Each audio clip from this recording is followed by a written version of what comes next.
Selanjutnya, teman-teman akan belajar mengenai bahasa pemrograman. Nah, di sini teman-teman mulai masuk ke bagian yang cukup menarik ya, teman-teman, yaitu bahasa pemrograman. Nah, nanti di bagian ini teman-teman akan belajar terkait bagaimana sih komputer itu bekerja dan gimana komputer itu memahami program. Kemudian teman-teman juga akan memahami apa itu bahasa pemrograman. Nah, kita akan masuk ke bagian bagaimana komputer itu bekerja.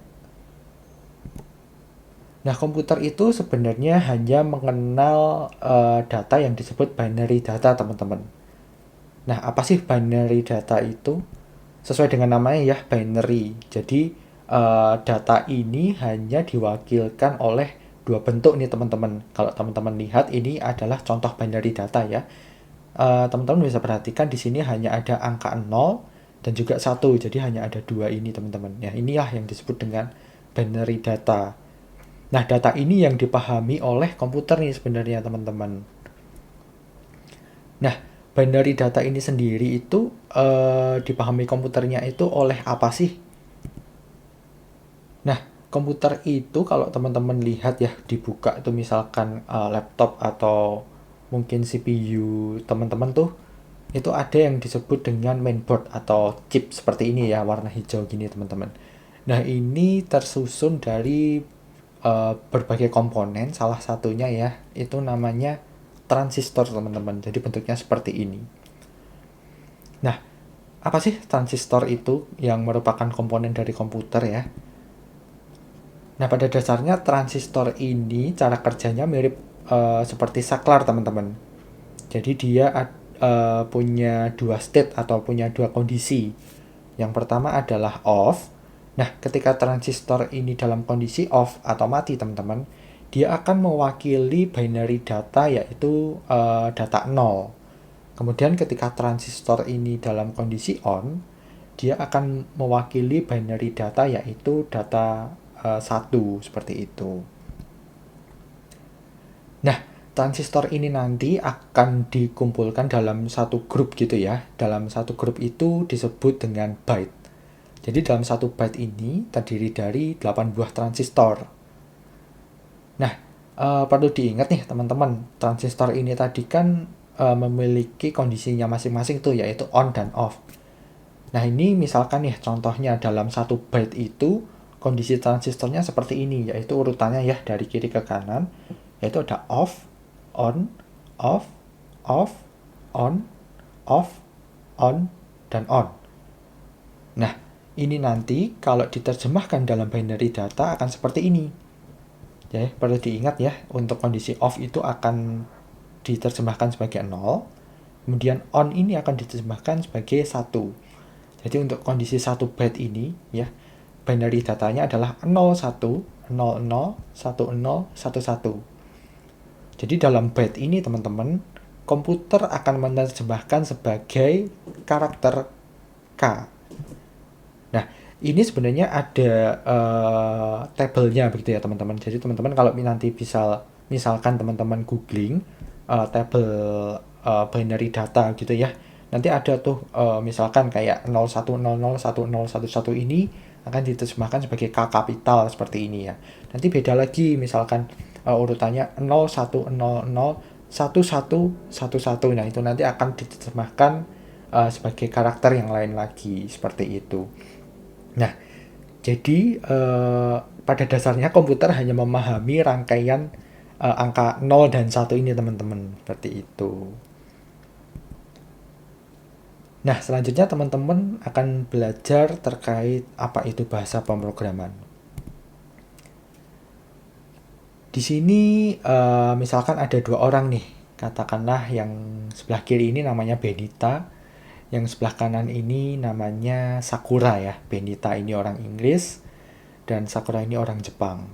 Nah, mereka mau ngobrol nih, teman-teman. Si Benita ini bilang, "Hi, how are you?" Nah, karena si Sakura ini orang Jepang, dia hanya paham bahasa Jepang. Ketika si Benita ini ngobrol ya, dia bertanya, "Hi, how are you?" Si Sakura ini nggak ngerti, teman-teman. Dia nggak paham apa yang diomongin sama si Benita ini. Nah, kemudian muncul ya, ini namanya Agus gitu ya. Dia sebagai penerjemah atau translator. Jadi dia paham bahasa Inggris dan juga bahasa Jepang, teman-teman. Kemudian si Benita ini tanya lagi. Dia meminta si Agus ya untuk menerjemahkan nih, teman-teman. Hi, how are you? Kemudian si Agus menerjemahkan, Konnichiwa, o genki desu ka? Nah, di sini baru si Sakura ini paham apa yang ditanyakan oleh Benita karena udah diterjemahkan sama si Agus nih. Nah, kemudian Sakura membalas, Genki desu. Nah, kemudian Agus akan mentranslate atau menerjemahkan balasan dari Sakura ini dalam bahasa Inggris, yaitu I am fine. Nah, seperti itu tadi, teman-teman. Itu merupakan salah satu contoh fungsi dari bahasa pemrograman. Jadi bahasa pemrograman ini nanti akan menerjemahkan ya dari bahasa manusia begitu ya ke bahasa komputer. Jadi sebenarnya kita ini nggak saling paham bahasa manusia dan juga komputer. Nah, disinilah fungsi bahasa pemrograman gitu ya sebagai translatornya. Nah, ini tadi teman-teman kan udah tahu tuh kalau komputer itu hanya memahami binary data, yaitu rangkaian dari angka 0 dan 1, teman-teman. Bayangkan kalau teman-teman harus melakukan pemrograman menggunakan angka 0 dan 1 ini.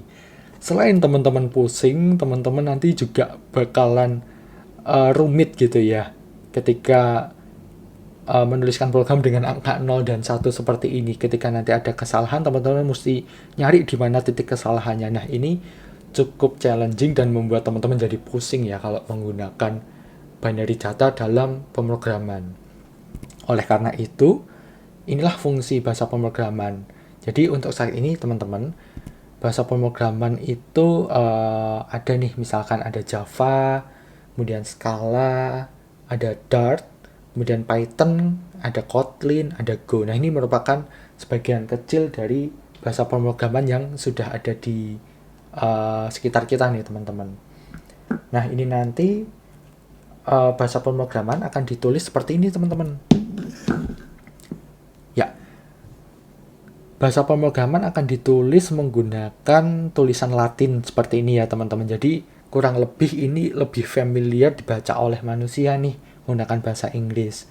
Jadi ini lebih enak ya, teman-teman, kalau menuliskan program menggunakan bahasa pemrograman dibandingkan menggunakan binary data angka 0 dan angka 1 tadi. Nah, jadi kurang lebih ini yang nanti akan teman-teman pelajari terkait dengan pemrograman. Jadi sebelum teman-teman dapat melakukan pemrograman komputer, teman-teman harus paham tuh bahasa pemrogramannya itu sendiri gimana gitu. Nah, selanjutnya apa yang mesti teman-teman lakuin? Nah, setelah dari video ini nanti akan dibuat rangkaian video lainnya terkait dengan pembelajaran bahasa pemrograman itu sendiri, teman-teman. Jadi silahkan teman-teman yang ingin belajar lebih lanjut untuk bisa subscribe di channel ini ya, teman-teman, untuk bisa mengetahui update-update selanjutnya gitu. Sekian untuk video kali ini, sampai jumpa di video yang lainnya.